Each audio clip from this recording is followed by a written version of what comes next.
hard tires. Meanwhile, Echo went to the soft tires. RSG box.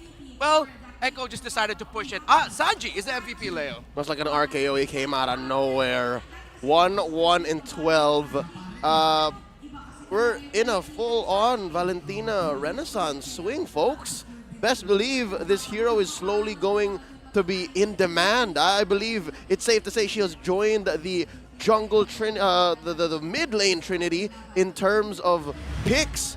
Valentina, Novaria, and Vexana. Check it out. Early on, it's clear that Echo was in control. The turn against this lineup of RSG that wants to go fast made Echo get into the driver's seat for a majority of the early and the mid game.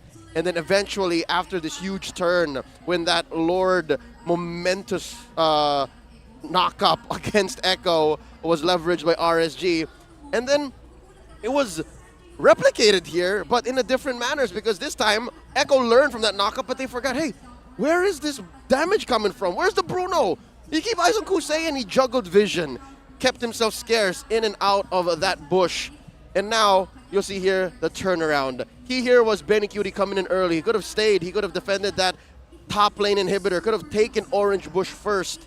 But Echo just leaned hard on the fact that, hey, we can hunt as one and send each member on a man-to-man defense, given that we're solid on firepower. And they eventually ended with a 4-0 take and then just made a beeline for the base. Endable is a term that was coined by this very team. And that's what this almost 20-minute game was from that moment on. Looking at their emblems, again, expect for this matchup to be one of the more prolific ones in the gold lane, the Bruno and Carry. Which one of them picks up the Master Assassin is going to come down to how aggressive they are.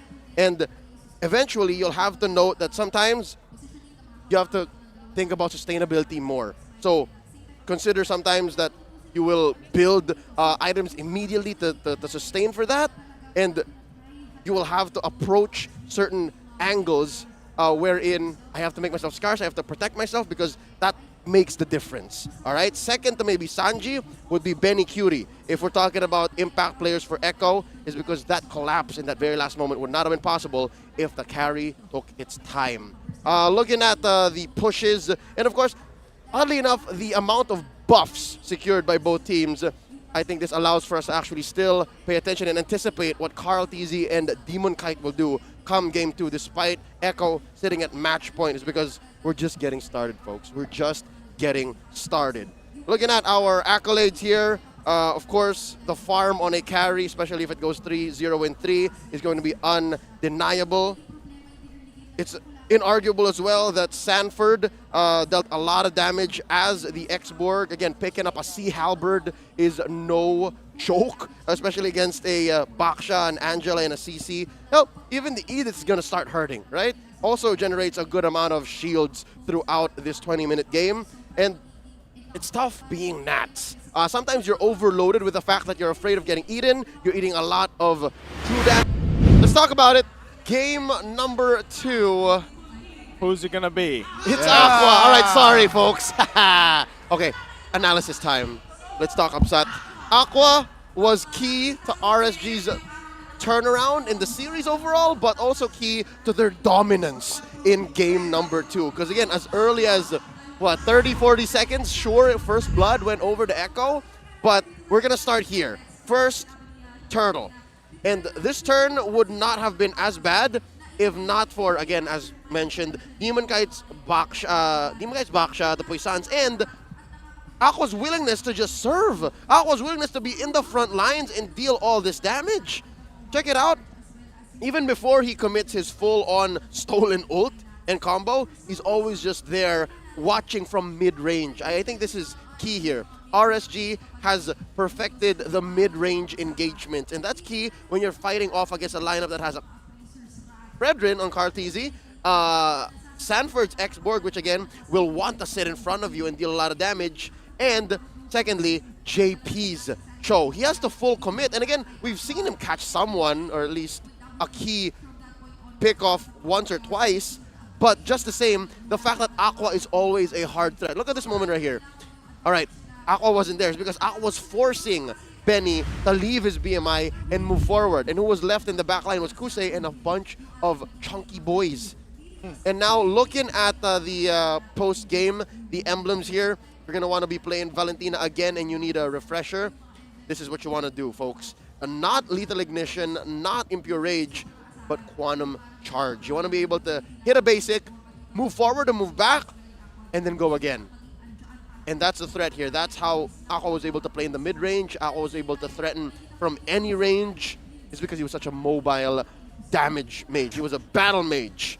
Going into the item builds, all right, looking at Echo, they do not have but a single Kiras. Not a single Kiras. There is a Blade Armor and Carl. JP was maybe on his way to one, but first built the Dominance Ice, which makes sense. You want to slow down the heals on the Arlot, on the Baksha, and slow down the carry. But from then on, RSG just leaned hard on their advantage and continued on the procedural approach. Again, after Death Ball, RSG is synonymous with the sequence, the timing-based approach, ABC, ABC. Looking at our post-game stats, again, kill participation, Demon Kite at the forefront. Again, the rotational speed of the Baksha ensures that he's wherever he needs to be. If he needs to slow down the heals on Carl TZ, he's there, which is why Carl TZ suffered so much. He was a sandbag, took so much damage. The shields and the life he was looking to regenerate wasn't enough, and he was also still just taking full-on damage. Sanford and JP weren't even real peel. How similar they are. Leo, who's our MVP? It's going to be hard to read, but I think come that final moment, which we'll see highlights of in just a bit, you'll know that it's Benny Curie, deathless in game number 3, able to take the most out of what his pick-off-centric mid laner and XP laner set up, and of course, what Daddy JP and the young GOAT Carl TZ did to threaten major objectives all throughout game number 3.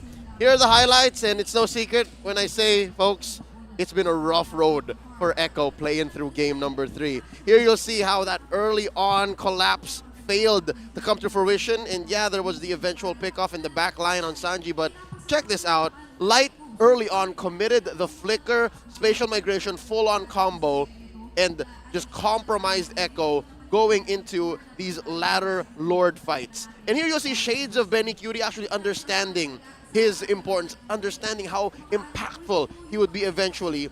And come this second lord, you'll see the comeback. You'll see how not only did Echo score the lord, but they eventually started to go into trading up. That was a 2 for 3. And here in their final fight, in their final lord collapse, Benny Curie just right outside damage range, understands that he is their only real source after Sanji and Sanford commit their full-on kits for the pickoff. And inside their base, once they call endable, they needed to wait for the wave, but eventually they all secured the victory.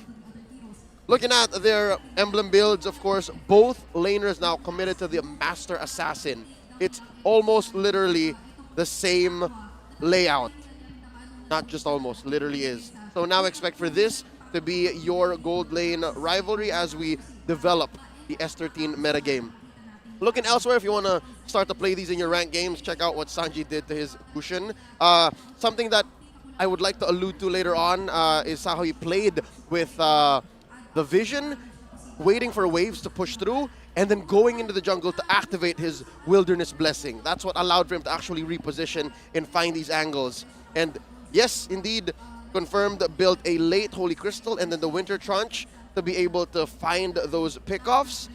And then look at Sanford as well, building Hybrid to be able to provide the kind of damage output that'll threaten RSG from finding re-engages and then walking away from them as well.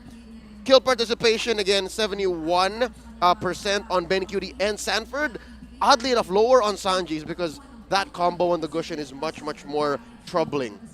Aqua dealing so much damage on the Novaria as you do, especially if you're relatively unthreatened all throughout mid to early. Alongside everyone from RSG actually collapsing onto their opponents, given the high kill rate participation. 67 the lowest, and that's on Kusei, who later on, sadly, was not caught by the highlights. I think was one of the last